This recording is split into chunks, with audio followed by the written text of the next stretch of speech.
Hey everyone, it's your host Marcus Norman of the Gentleman Style Podcast Show. You know your boy here on the Gentleman Style Podcast stage today. First things first, we have to talk about the song that you're hearing. This is brought to you by Janelle, a North Carolina artist, up and coming, killing the absolute game, over 2,000 downloads on Spotify. We had her, a credible guest, on the show previously, and her interview absolutely rocked the house. Her new album is out. Janelle, her love memoir song, To Love. You gotta check her out. She's in North Carolina. Check her out, Janelle. But that's not why we're here today as well. We have an incredible guest, a business owner, entrepreneur, female authority, killing the game, absolutely changing the game in the Hampton Roads area of Virginia. And she's absolutely phenomenal. She has been in this industry for over 10, 15 plus years. And she's doing incredible things in the mental health space, a true professional with a heart of gold. And you guys won't believe the incredible wisdom and insight. She's now stepping into the realm of life coaching and trying to diversify and help BIPOC communities and help those individuals seeking to better their lives in new and incredible ways. Because as you know, we are suffering. We are suffering. The world is suffering, is on fire. And we are suffering with a mental health crisis. And Miss Krystal Thompson, here on the Gentleman Style Podcast stage today, is here to help us figure out what we can do better, how we can do better, and why it's even happening in the first place. Help me welcome to the stage. I can't hold this woman back any further. The incredible Miss Krystal Thompson. Thank you for having me. You're absolutely welcome. You are a powerhouse and a wealth of knowledge. I'm fascinated and applaud by you for so long. You're absolutely amazing. Thank you for making time. Thank you for sharing space with us today on the Gentleman Style Podcast stage. And so I appreciate you, Queen. Thank you. Thank you for the flowers and the roses. And I definitely give kudos to you for all the hard work that you do and the amazing show that you have. And I'm just so thankful that you welcome me to be a part of your show. Absolutely. It is a pleasure to have you. It's not every day. It's not every day we get to talk about the things that are ailing us. We talk about the other things, right? We talk about Kim Kardashian. We talk about what Nick Cannon is doing, or what this celebrity is doing, or what this person is not doing, or what Cardi B or Nicki Minaj is not doing, right? We talk about those people. But to you are attacking a problem head on. You've been in this space for a long time. You're a veteran in this space, and you are doing incredible things in the Virginia market. And I'm so excited for the journey you're on and where you see yourself going into, and just the fascinating places you're taking the mental health industry along for the ride. And I applaud you. But I want to start here. I want to start. When did you know? When did it happen for you that you had the gift? When did you know that you found your niche? Very few times, most people have a hard time figuring out where am I in the world, and what is it I'm put on this earth to do. Those are the two most significant points in our life. One, you know very well, the day you were born. That's a very powerful and special day. But the second part is why you are here. So when did you know? When did it start for you that you are here to make a difference in the mental health space? I would say very young. I did a couple of twists and turns in discovery when I was younger. So I have my bachelor's degree in English in journalism is my co-degree. So not the normal track of a licensed therapist, but I just love to really explore. I really wanted to listen to and focus in on people's story.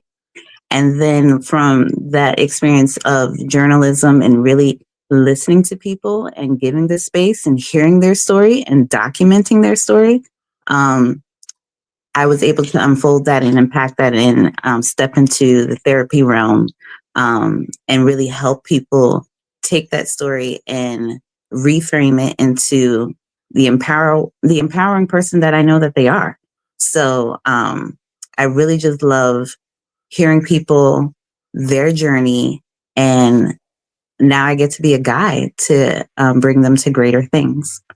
Absolutely. And a guide is needed, y'all, because we are truly lost. We are truly lost in this world. We are dealing with some of the most horrific things known to man when it comes to the human condition, when it comes to the human mind. And it takes a lot.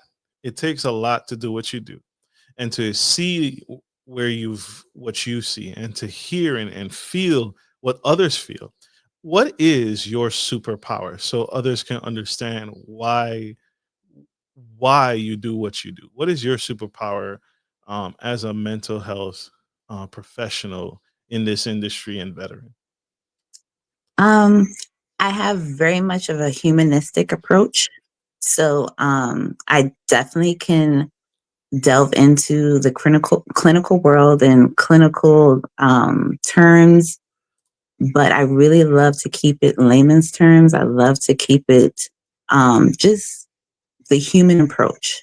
So I think that has served me for so many years and kept clients not only sticking with me, but also referring and having their friends and family reach out and say, I want to work with Krystal because I really love to just um, explain to you what a depressive episode is like and the symptoms, but then also tailor the treatment, tailor my approach in a more humanistic way to the clients where they feel heard, they feel understood, and very much collaborative where I'm not telling you what to do. I'm helping you explore and have a renewed perspective and different options of how you can approach things. And it's just giving some tools and some guidance on how to approach things in a better way. We definitely, like you said, when we were younger, we learn from family members, from people in school, how to approach things, and I just present better options to choose from. Absolutely. Absolutely. Absolutely. I love that. That humanistic, right? We're all human. You add a human approach to treating your clients, serving your clients, working with individuals, young and old, across the board, across the spectrum. One more round of applause for Miss Thompson.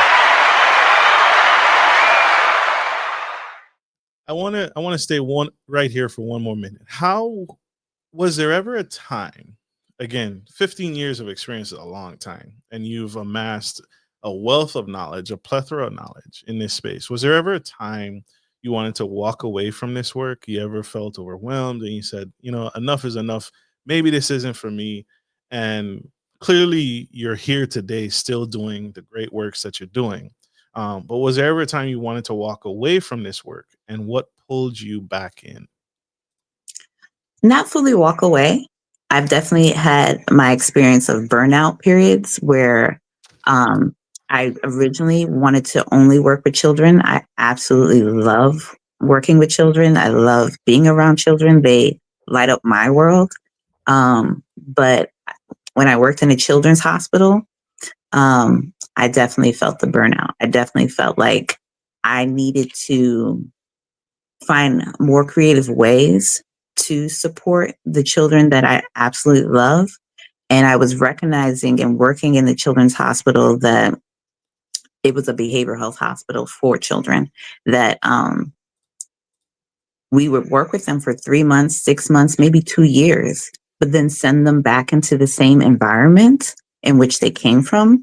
And yes, they had new tools, but it's pretty difficult, especially as a child, to implement all that they've learned in the hospital and try to change their family dynamic by themselves. So that's where I decided to become more community based and work in the communities in which I was sending the kids back when we discharged them from the hospital, and working with families and especially working with the adults. So, how can I teach the fruit of the tree to do better when I really need to work with the tree? So I started working with adults and parents and really getting them to understand a more self love approach because when you really start to focus on prioritizing your needs and your happiness and your peace, then you show up different as a parent, you show up different as a spouse, you show up different as a family member and a community uh, participant. So that's where I just evolved my work. So yeah, burnout definitely happens. I never wanted to fully leave therapy, but I just took a minute, focused on my own self care, and just pivoted and found new ways to really get to where I felt like there was a need to be served. Absolutely. Absolutely. That's absolutely incredible. Yeah. A heart. I told you guys, a heart of pure gold. What's something, what's a myth that about you and your journey that people completely get wrong, right? I think it's easy to assume, right? When they look you up and they look at all your accolades and look at all the things you've achieved, I think it's very easy for someone to say, "Oh, she's an overnight success. She comes from money. She comes from a good family. She comes from a good household. Oh, she had a silver spoon in her mouth. Yada yada yada. XYZ, XYZ, XYZ." Right? Insert drama here. But what's one myth about your journey that people often get wrong that you'd like to debunk right now, or let people know?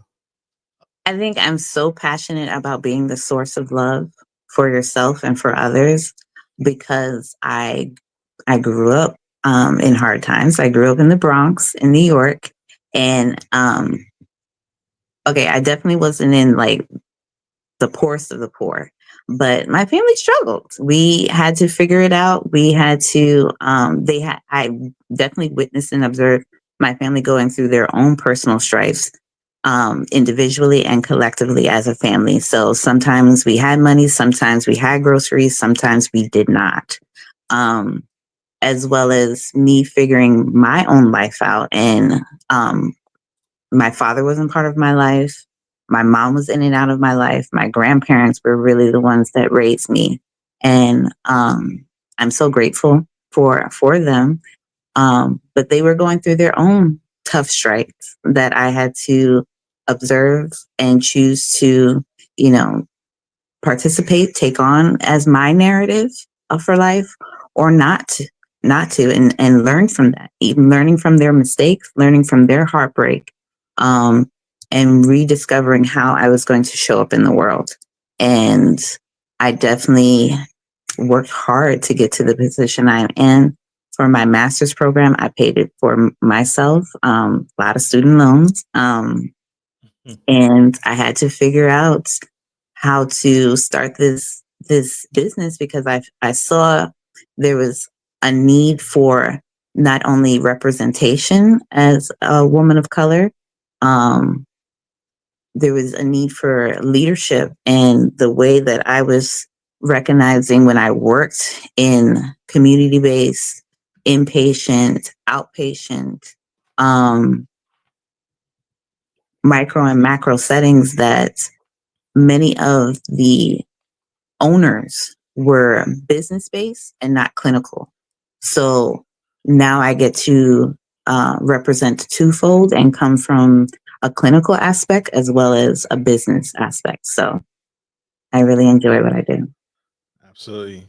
And you can tell, y'all, you can see the passion come through and through and through. I want to speak to we live in a very passionate time right now. We live in a very polarizing time right now. This side between this side, this race between that race.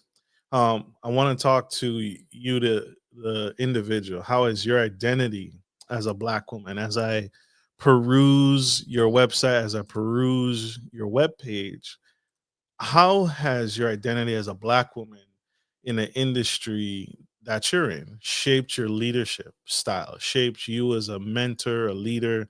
Because not only do you work with other professionals and hire other professionals, but you also invest in the future leaders coming forth, right? You take interns, you accept interns, and you pour into them because they are our future.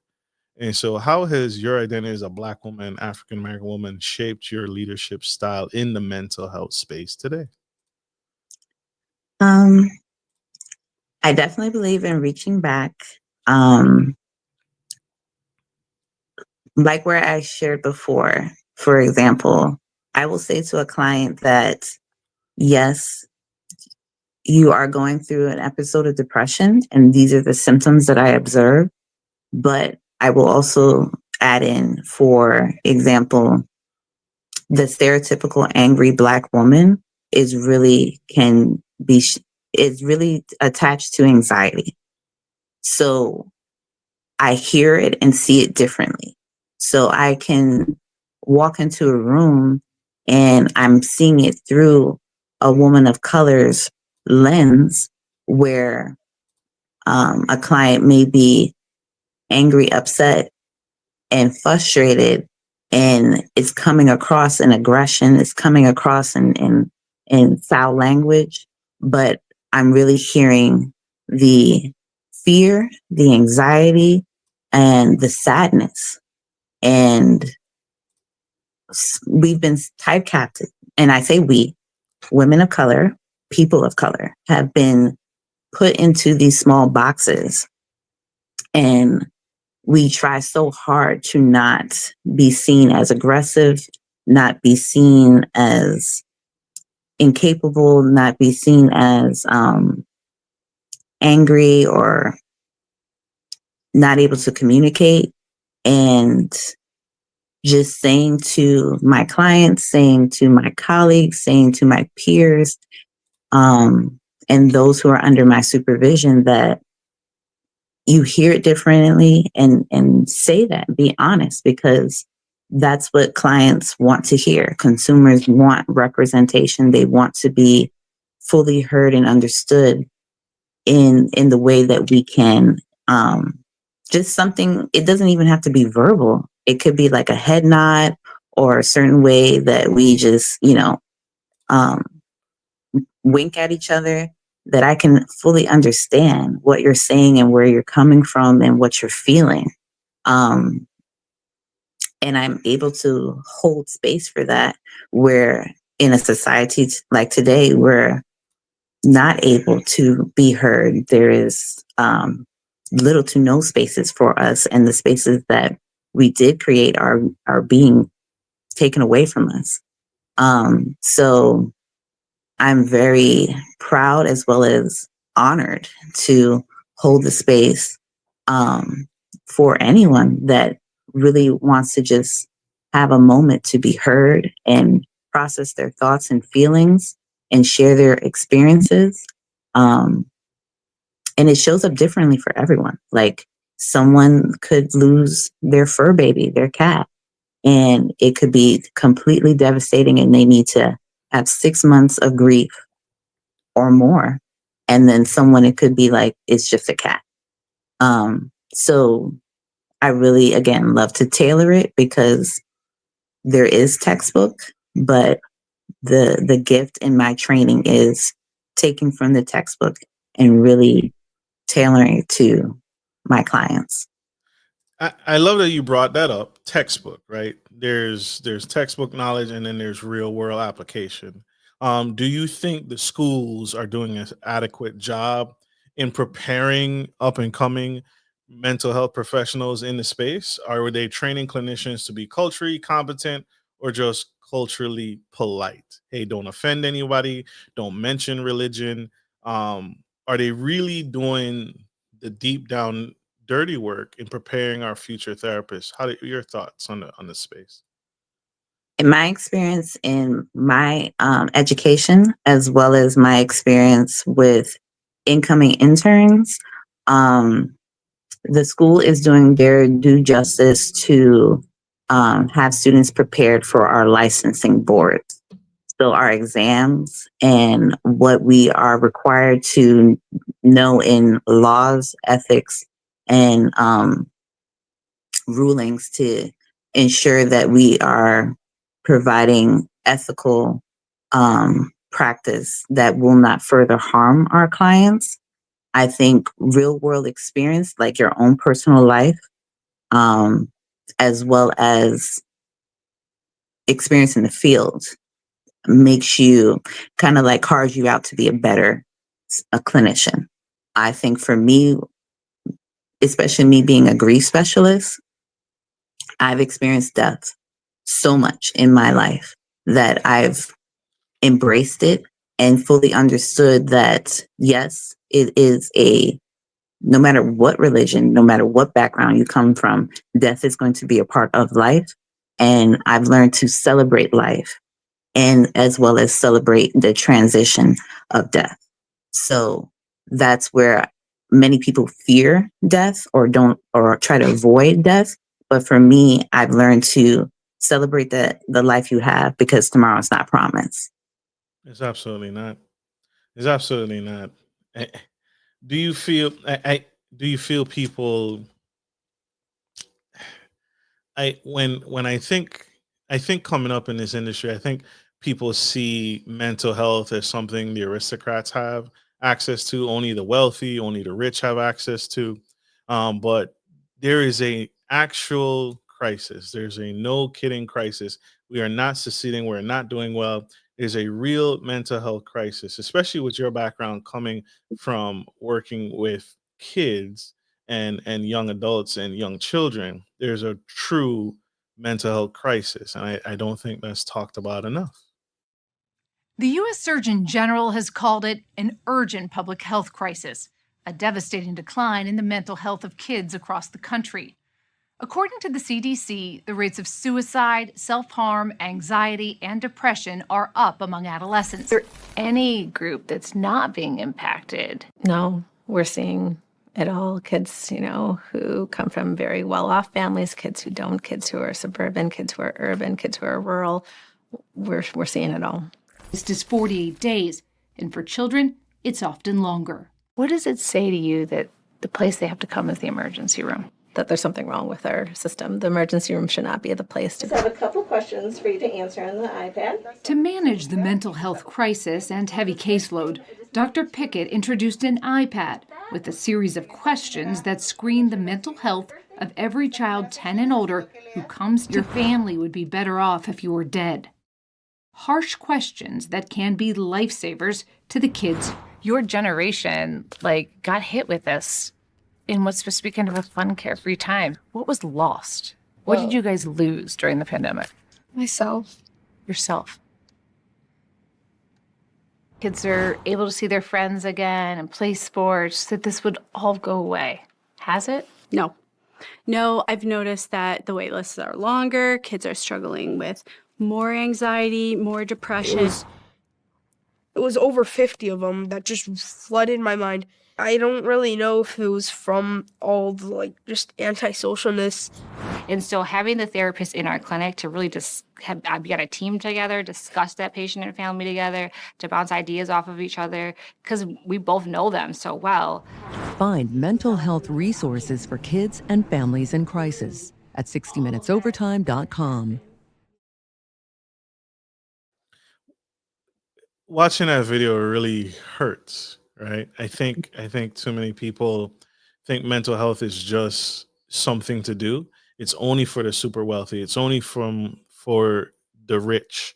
And insurance sometimes doesn't help with that, right? With high copays, high deductibles, high costs, high premiums. What is your thoughts? Is mental health a luxury, or is it truly a necessity? It's truly a necessity. Mental health should be just as important as going to see your PCP, your annual checkup. So just as important as children need to have vaccines or they have to see their doctor before they start school, there should be a checklist to ensure that they're seeing their therapist. I think the pandemic definitely added to the mental health crisis and increased even in outpatient. There was a time that outpatient, I could say that we don't provide crisis services. There's a crisis hotline number, and there's definitely agencies that serve crisis, but there's no escaping crisis at this point.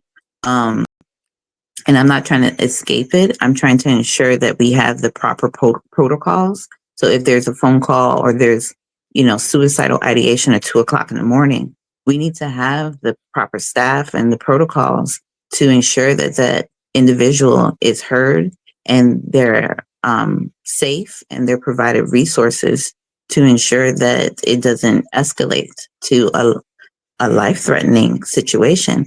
I think the pandemic added to that because many of the people who are in high school right now are young adults, and they're trying to figure out their life, how to have their first job, how to enter college.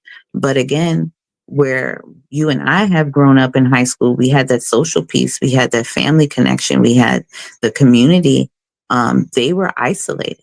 They were left to iPads and Zoom meetings. So on top of your regular adjustment into young adult life, you also have that social anxiety. You don't know how to network, how to talk to your peers, how to ask a girl out. You don't know because it's all a good 2 or 3 years of their high school life was online. So now we're saying, like, take away the online, take away, you doom scrolling on social media. But for majority of their lifespan, they were online in very important parts of their young development. So we also see the younger children who were born during COVID, came home, and family members, parents kept them very protected from meeting cousins, extended family members for safety, to protect their life. So now there is separation anxiety. We joke where they're clingy babies because all they knew was their mother or father for a good 2 or 3 years of their first part of their life. It's completely different.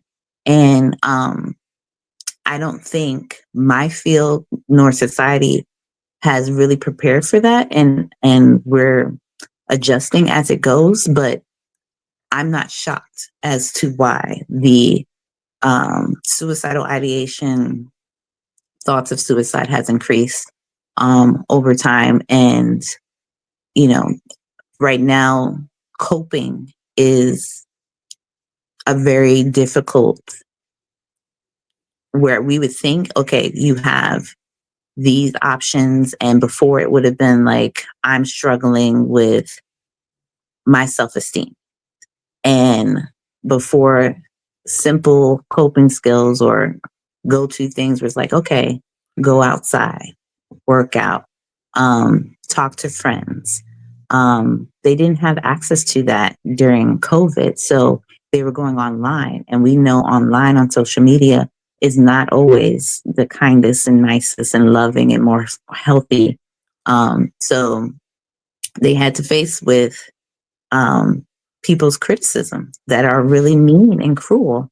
And you're trying to build your self-esteem, trying to do better, but you get all this negative feedback online. It definitely changes how you see the world, how you want to approach the world. So I don't think I don't think therapy is a luxury item. I say telehealth because I do remember Kim Kardashian's sister in the very beginning of their early show, the first seasons. The sister was on therapy via telehealth, and this was before COVID. Therapy and telehealth was a very, like, when we talk about luxury, it was, insurance was not trying to cover that. That was very, like, you had to have so many stipulations to be able to do telehealth. Like, it was very hush hush, very luxury. And when I saw that, I was like, oh, I want to do that. I want to be the therapist that is able to do telehealth. And then COVID came and opened the door because everybody needed access. And access, since we were on lockdown, had to be online. And I was like, okay, if I'm going to be part of this online community via telehealth, then I want to be able to add in some positive, some, self-care. I'm big about self-care, self-love, and I love telehealth because as a therapist, I'm able to gain even more access to clients who um, may not be able to drive to an office and see me, may not be able to afford a bus or train to come and see me. Their time schedules, just, picking up kids, going to work, it just doesn't permit where they can actually sit for an hour. But via telehealth, they can put me on their little phone and put it on the kitchen counter, and we can sit and talk while their kids are doing homework, and they're able to check in and have a moment and talk about, like, I'm really stressed about work. I'm in my husband's furloughed from the government and I don't know about finances, Right. all the things. So I love that my field has greatly shifted. Was it a luxury item before? Yes. Do we need more access? Absolutely. But there has, especially during COVID, has been great shifts within my field. Absolutely. Absolutely. That makes sense. That makes sense. I love that although COVID-19, the pandemic was tragic, um, it reveals something that we needed all along. It Mm. revealed the markers that, hey, my marriage is failing, or my marriage isn't as strong as I thought it was, or my relationship wasn't as strong, or my relationship with my kids wasn't really there. It was masked because I just dropped the kids off, I picked the kids up, and you know, pretty soon we're getting ready for dinner, we're getting ready for TV, and then off to bed, and then the wash, rinse, and repeat day in and day out. And now COVID-19, again, very tragic, showed us, no, I don't know who my son is.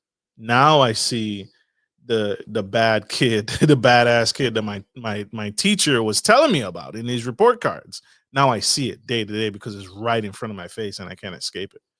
And Yeah. and then parents became all of a sudden overwhelmed because they were like, "Oh my God, I never saw my son this way. I never saw my daughter this way. I'd never seen them act this way." Yes, because the teacher was dealing with it. Hmm. And so it flipped everything on its face and it Yeah. showed us what was really going on across the globe.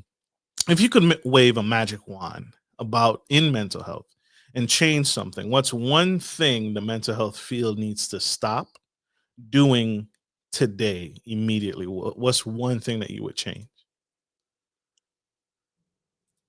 I dare say insurance. Ooh, like get rid of it or change it or amend it or Amended. amend it. In what I way? I love insurance. I love insurance for my clients. I think it takes away the conversation, the stressful conversation of finances. Um, but insurance on the back end, as many clients may not be aware of, I could have my set rates. And so I could have my price per hour, and I will tell insurance this is my price per hour and justify it by my credentials and the years in my fields. And insurance will say, okay, well, this is how much we're going to pay you, which is a significantly lower price. Um, so I think an amendment there. And I think an amendment of consumer versus private pay. Let's just have a one flat insurance panel that everyone comes together. It's all on the same board. You just show me your card, and boom, we can start working together and having your treatment that you need instead of jumping through hoops and ladders of which therapist. I really love this therapist, but this therapist doesn't take my insurance. And I didn't know that before I signed up for this insurance. I really love the work that this therapist is doing, but they don't take insurance at all, and I can't afford that out of pocket rate. Okay, I found the amazing therapist. I love the work that they're doing. They take my insurance, but my insurance has me where I have to meet a deductible. So now, even though I pay a monthly fee for my insurance, I still have to pay the out of pocket rate for that therapist until I meet the deductible. Insurance needs amendments. it is absolutely bonkers, and it is nuts.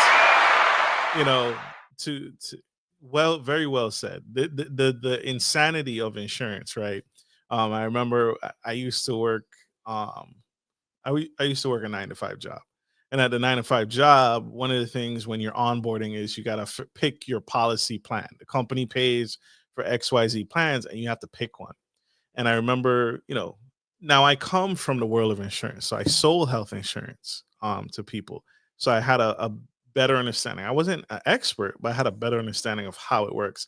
And so when we went through our benefits packet, selecting which 401k plan we want, which health insurance we want, what vision plan we want, I was like, boom, boom, boom, boom. Okay, I found this one. It has a HSA. Boom, boom, boom. This is the deductible. And I understood what I was reading and I click, click, click, and I was done.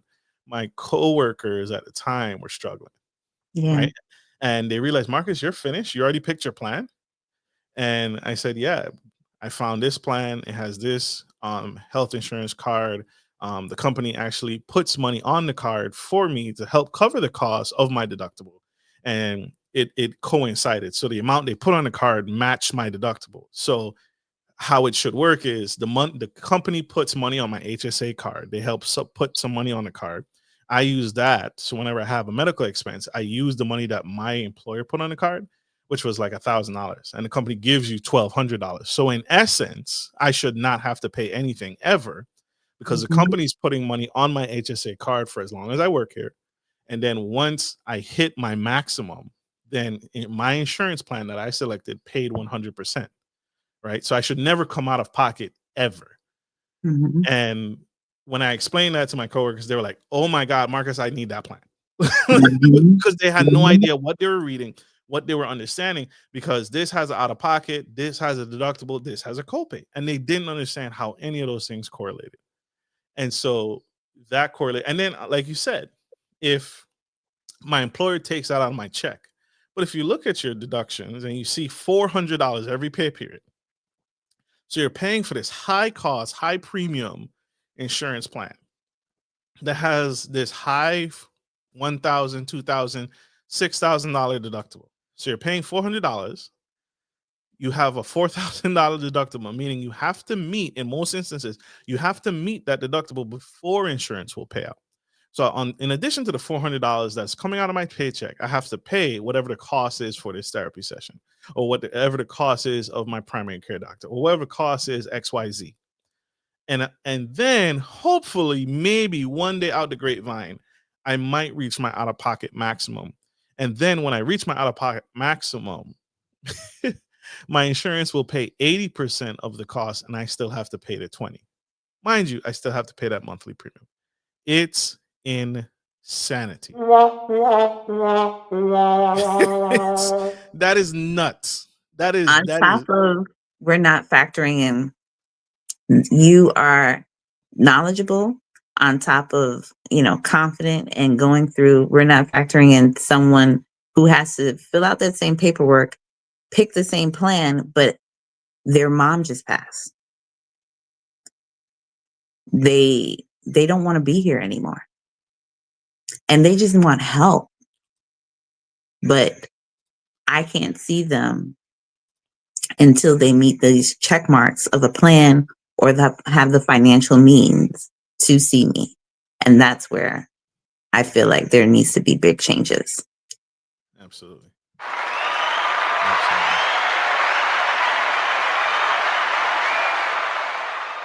That is huge. That is absolutely huge.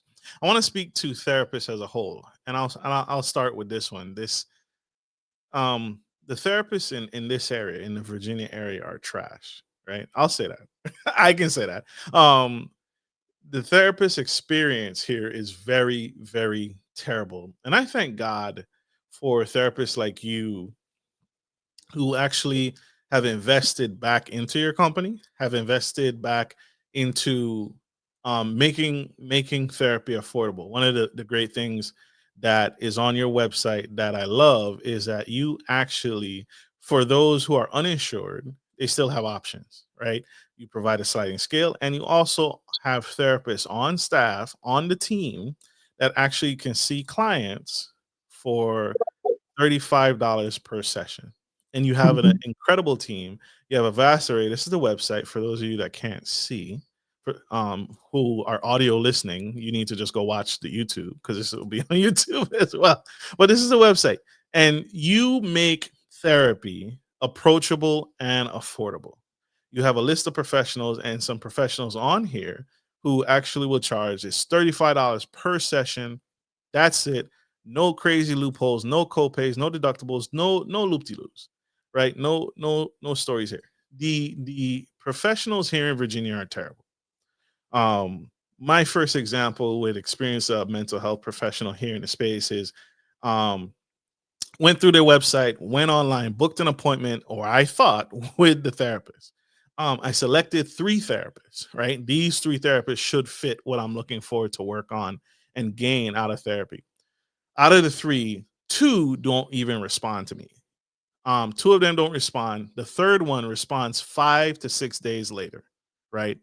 And then the one that responded the next day um, sends me a link to book to fill out my intake paperwork. I fill out all the intake paperwork, put my insurance on file, snap a photo, do all the things, put my card on file, and then they go ahead and verify my insurance benefits. I get to appointment day. I get to appointment day.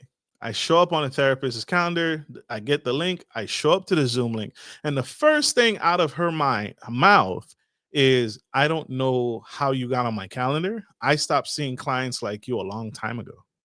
Those are her first words to me.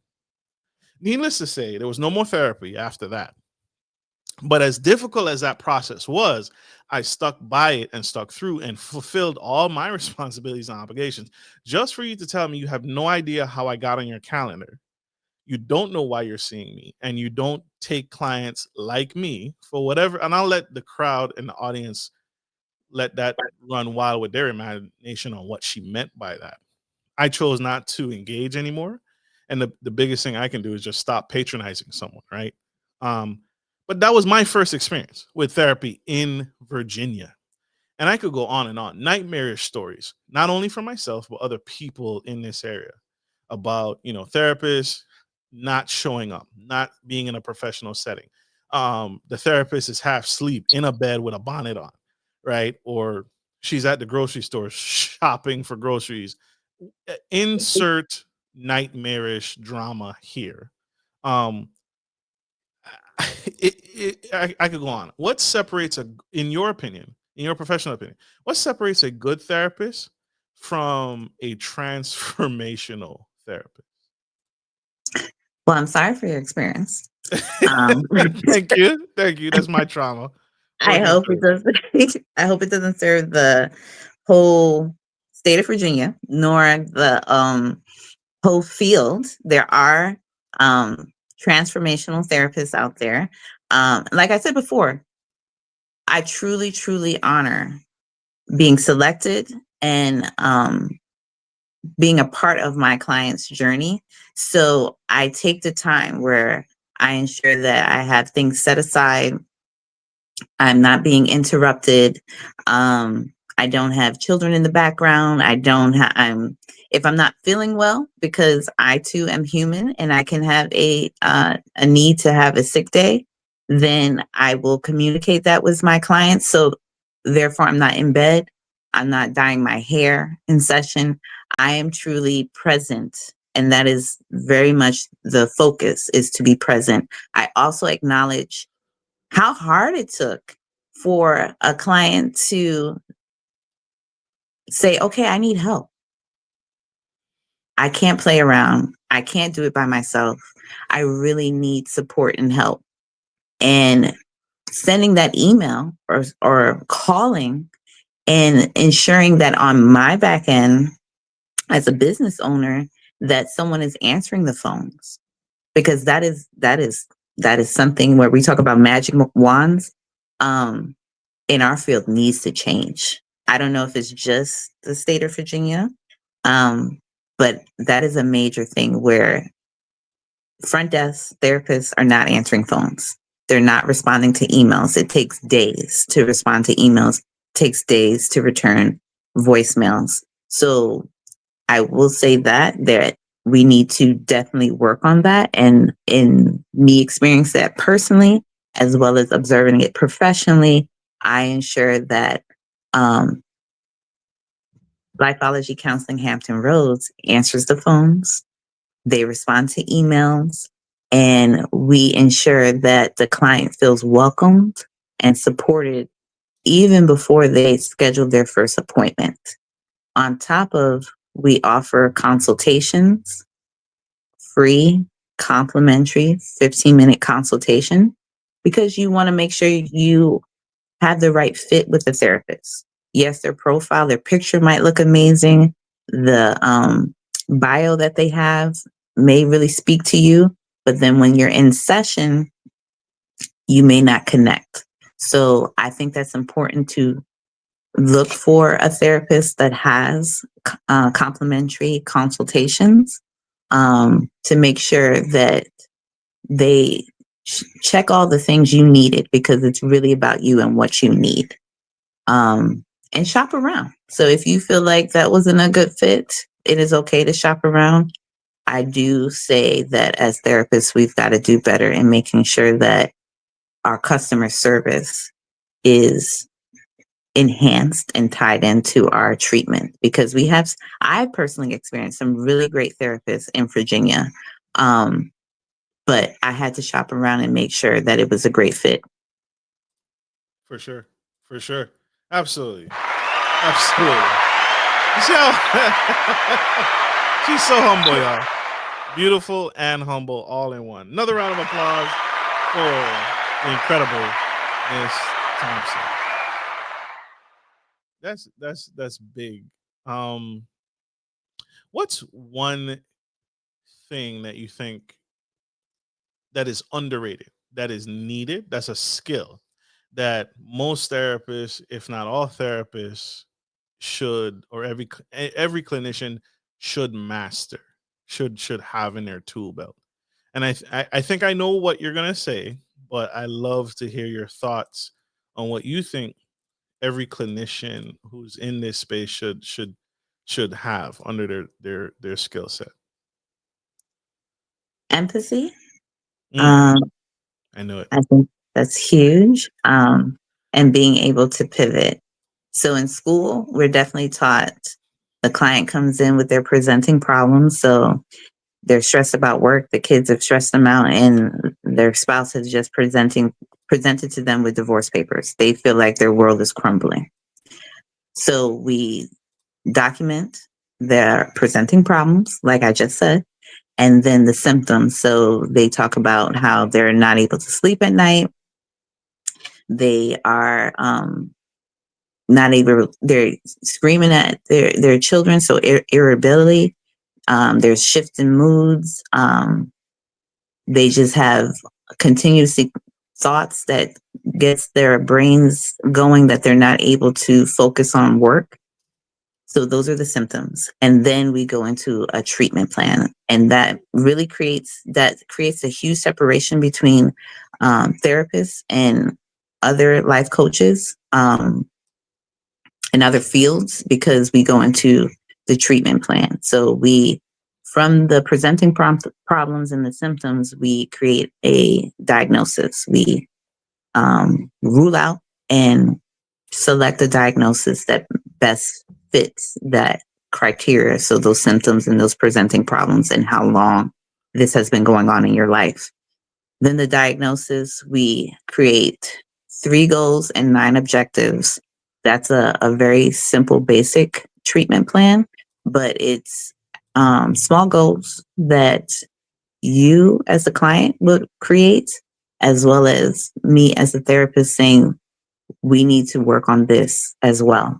and we come together and we create a 3 goals and the objectives. So the objectives are the baby steps, the action steps in order to achieve those goals that really are things that the client can do. So yes, the treatment plan in the textbook says that your action items should be reading some self-help books or going outside and putting your feet in grass. But what happens if you're allergic to grass? So we've got to switch it up and tailor it.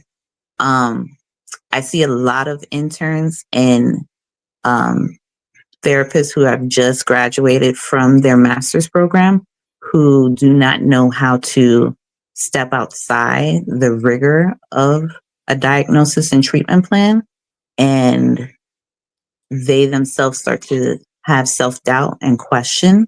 So I would say definitely having the capability and ability to pivot, because especially with a crisis, you could have a full treatment plan where the client is just working on anxiety, but then they come into session and they may have a black eye because they are in now a domestic violence at home from family members or domestic violence within their romantic relationship. And that has nothing to do with your anxiety treatment plan. You've got to pivot and figure it out and work with that client and provide resources and support. So that is, I would say, the biggest thing is learning how to pivot. Absolutely. Pivot and empathy. Being able, I love it. I love it. What's your advice to the up and coming therapist? This is a buzzword that I don't think enough clinicians recognize within themselves. Imposter syndrome. There's a lot of therapists who suffer from imposter syndrome, a huge amount of imposter syndrome, and think they're not good enough. Thinks think they're not doing a great job. Think that the work that they're doing has no meaning. What's your advice to the therapists who feel like imposters in this work, who suffer from imposter syndrome? So imposter syndrome does not go away. Imposter syndrome will show up in different ways throughout your career. So again, it's a way of embracing it versus fearing it. And when those feelings come up of self-doubt, of why am I doing this? I don't feel like this is my purpose in life anymore.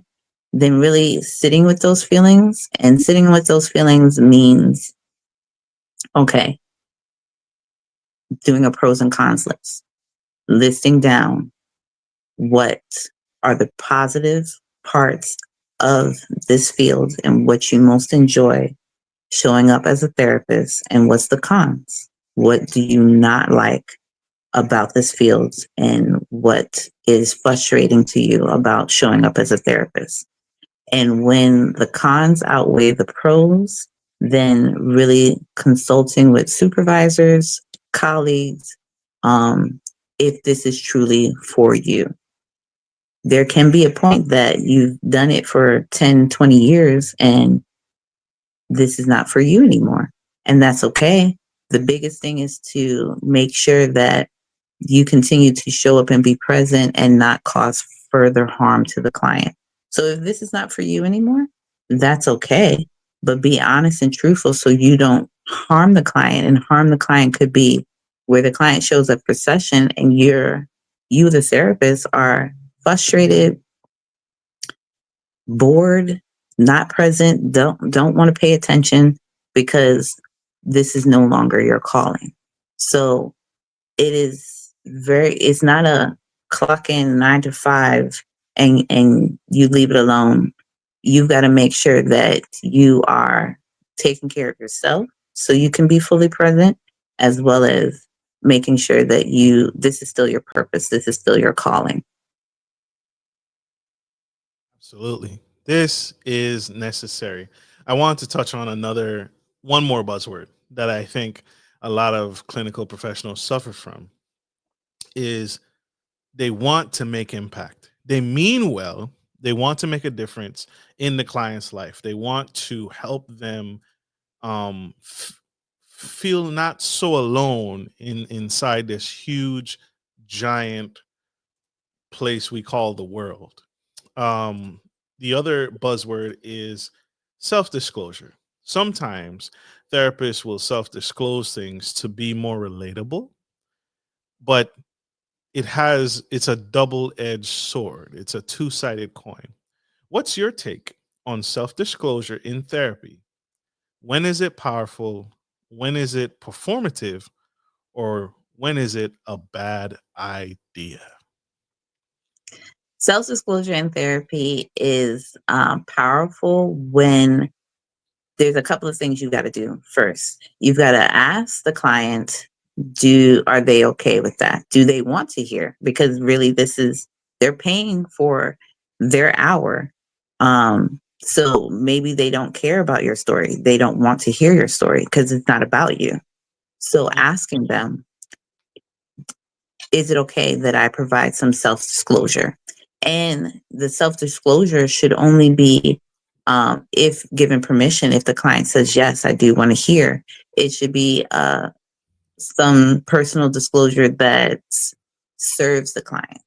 So it's a progressive story. It is something that will uplift the client, not saying like, I have suicidal thoughts too, and I'm not sure why I want to be here. So I understand that you don't want to be here. That doesn't help, because now that's created countertransference, which means that you are no longer holding the space of therapy. Now you and your client are on the same level as peer to peer, and you're really harming the client. So your personal stuff is showing up as much as the client's personal stuff, and you're taking away from their time and their treatment.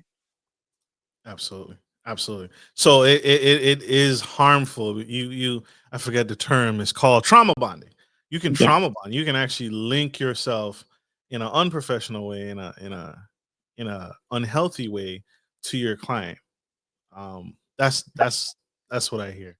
It's Yeah. it's but it doesn't happen every time. It doesn't happen every time if you stay grounded, I think. Um I think other professionals would. I think it's a fine line of staying, but a thin line, staying professional. And I I see the reviews on your Google page or your Google business page. It's like, she's my best friend. my and I see the TikToks, y'all. I see the TikToks. Shit, my therapist is my best friend. Ooh, baby girl. Let me tell you, we are not girlfriends. Right. So it's not a dishonor. And I think, again, culturally, in my space as a BIPOC clinician, it's kind of like saying auntie, um, you know, big mama, and let's say she has no relation to you. That is just a way of showing respect. But I do tell my clients, no, I am not your best friend. This is my personal cell. So you can text me, but know that you're not going to text me about that you just broke up with someone. The texting is really for scheduling. So if you need to like cancel or reschedule within that 24-hour window, then you can text me and we can communicate and we can get the response and what you need quicker. But it's not going to be a whole, hey, can you believe he's not answering my phones? I just text. That's not my role. So I will educate the clients that therapeutic relationship is clinical based, educational, and it is here to support you. But you have your best friends. I do check in and say, do you have a support system? Do you have friends? And so your friends, you can reach out and talk to late night about, hey, he didn't answer my text and I don't know what to do. That's for your friends. That's not my role. Absolutely. I do hear though. I'm glad you brought it up because it is a sensitive thing where the client has been alienated or estranged. That's a new thing for me, that people are more and more are lonely, and it's because they have become estranged, they have become unfamiliar, they have become disconnected from the people they thought, you know, for whatever reason, numerous reasons, are no longer a part of their lives. Daughters, kids being estranged from their parents, their mothers or fathers. Um, I imagine that can be a very lonely and dark place. And so, although your therapist is not your best friend, I love how you put that. I'm still, we are still a resource for you. I am still a resource for you, for when those dark days may come. So I love the balance of that. But it's truly something that I don't think we pay enough attention to. That we're not paying attention to, because that, again, that's hard to hear that.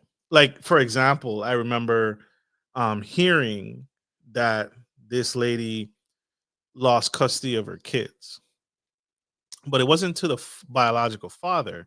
She had lost custody of the child to her mom and dad, Mm, because she was not doing her things, and she was court ordered to give custody of the kids to the child's grandparents, which is her mom and mhm, dad.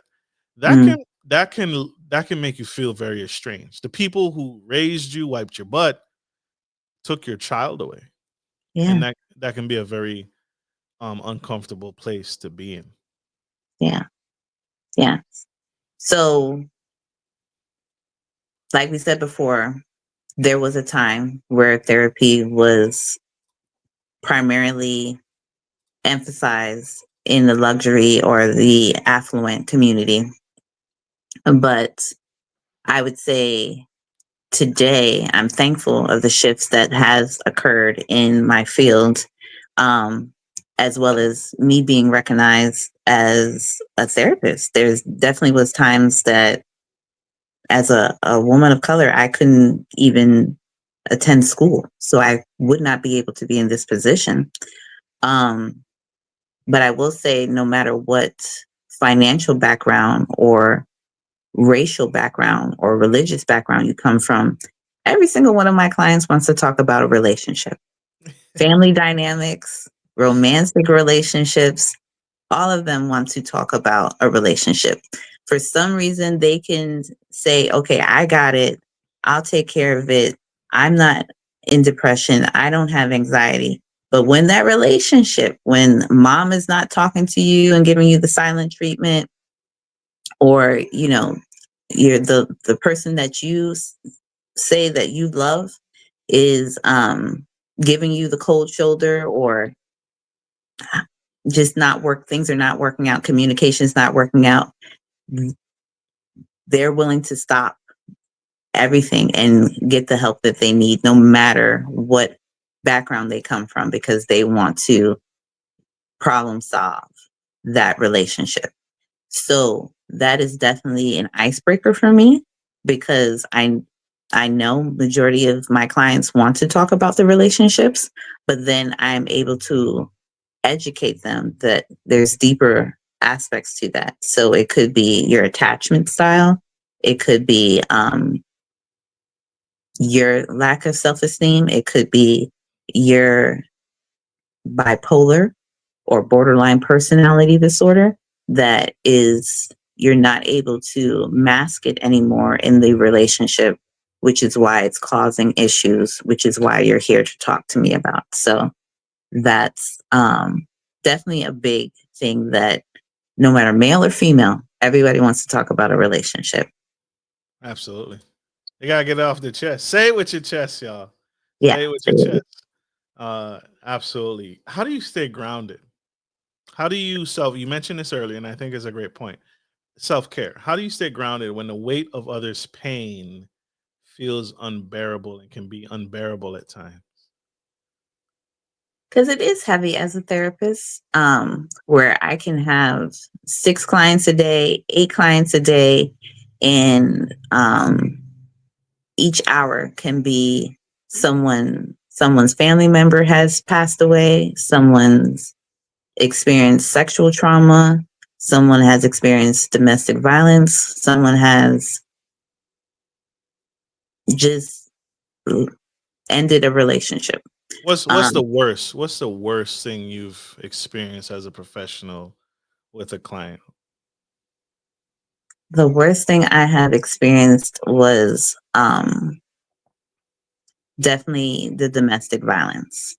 Um, because you know clinically what to do, but in your heart, you are so shaken up and you want to just hold on and help that person and stop everything. But you've really got to focus in on what that client needs, the resources, and the treatment. Because um, although you, as the professional, may see, okay, there's a problem.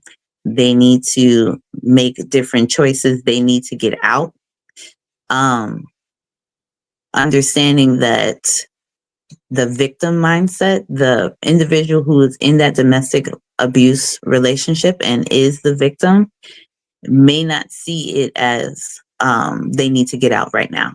And you have to meet them where they are and be a support and guide them until they're ready to leave. So So was the domestic violence active? Like you saw it live, or they were just talking about it as an aftermath? Like it already occurred, and you were just getting you weren't there to witness it. definitely an after effect. So another aspect as a therapist is that you only get 1 hour of a preview of what's going on in that person's life and what they tell you. So I was grateful that the client felt comfortable and trusted me to be able to share what was truly going on in their lives. Um, and also, it was eye opening that stereotypically, as well as textbook, we're definitely trained and taught to support the female, but the female was the actual abuser. So Mm. that to me was, any biases or any mindset that you had before you enter into the room, you should not have any judgment as a therapist, or any biases or any, pre mindset, because it's completely different. So not only the abuser trust and sharing that they were abusing their partner, because that's a big thing. Like, you are harming somebody, but you are finally admitting to the truth of you are the one causing the harm. Um, and then via telehealth, I had to, during the pandemic, um, figure out how to provide support to not only my client, but to the client's partner, because it was individual therapy, it wasn't partner. So yeah, there's a lot of factors in my field where grounding, I love going to the beach. I love walking by the beach. I love music. So sometimes I'll have a playlist going before I start with my sessions. Um, I love spending quality time on the weekends. So I have my set days that is strictly family time. Um, and it could be something as simple as a bubble bath. It could be getting my hair done, my nails done, meditation, prayer. So I have many tools of my own that I utilize to keep myself centered, keep myself grounded, and keep myself present, that I can really hear and understand and empathize with my clients. Absolutely powerful.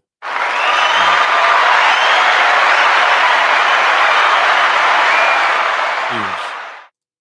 What's your vision for the future of Lifeologie Counseling Hampton Roads?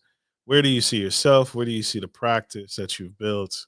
in the next 5 years going and growing too? Ooh, in the next 5 years, I see more therapists coming on board. So I would love to expand upon the amount of therapists that we have serving our community, our great state of Virginia, as well as tapping into medication management, because I know there is a long waiting list for clients to get that need served. I also would like to see a psychiatrist on board, because that's that waiting list is like 6 months to 8 months to um, meet with a psychiatrist and get a full, thorough assessment of their diagnosis. So you might work with a therapist, or you might hear from friends and they're like, I think you have ADHD. Okay. The therapist will explain these are the symptoms and the diagnostic criteria, but there is psycho, psycho, psycho, psychology testing that psychiatrists do that goes deeper into um, why you might have ADHD. So I really would love for Lifeologie to be able to step into that realm of having a psychiatrist do the testing. So we have even more tailored diagnosis where the clients are really getting the tailored medication attached to it, where we're not just playing, well, let's try this med or let's try this treatment. It's really, okay, they've done the testing, these are the results, and this is really what is the best diagnosis for you, and this is the treatment to help serve, instead of doing so much ruling out and educated guessing. Um, I also will be starting coaching, so life coaching, because I feel the need that clients want to talk about relationships, and clinically, relationships is a part of it. It is an aspect of it, but um, it's really more into that self-love and that self-esteem that insurance really doesn't want to focus on, because they really want to treat a mental illness. Um, and relationships are just a major part of our lives that I am very passionate about. So I really want to delve more into that through life coaching. Absolutely. Huge. By the way, y'all, I think it is a mental health if you on your 12th breakup and you still, haven't learned, and you got back with your ex and you doing all the things. I'm like, what? That might be insurance needs to take a look at that. Anthem, you need to take another look at that. You need to check that out. I think that is a clinical diagnosis, for sure. It can be, yeah. Absolutely, absolutely. This has been an epic conversation. This has been huge. You're beautiful, and beauty matches the brains, and it's all incredible. I love it. I love it. Love it. You have shared so many nuggets, so much wisdom, so much insight this entire episode. But if you had one more trick in the hat, one more nugget to share to that young girl, that young Black woman who's leading and in school right now, she's going to be our future professional, future clinical director, licensed professional counselor. What's your message to the next generation of Black women in the mental health space who's watching you right now? What would you say to her?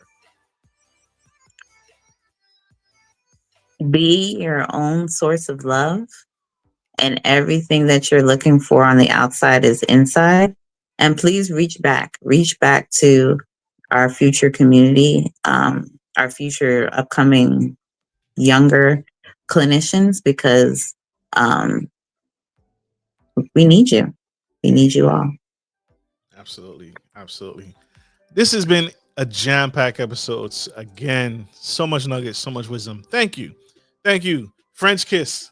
Ma'am, how can people connect with you? How can people find you?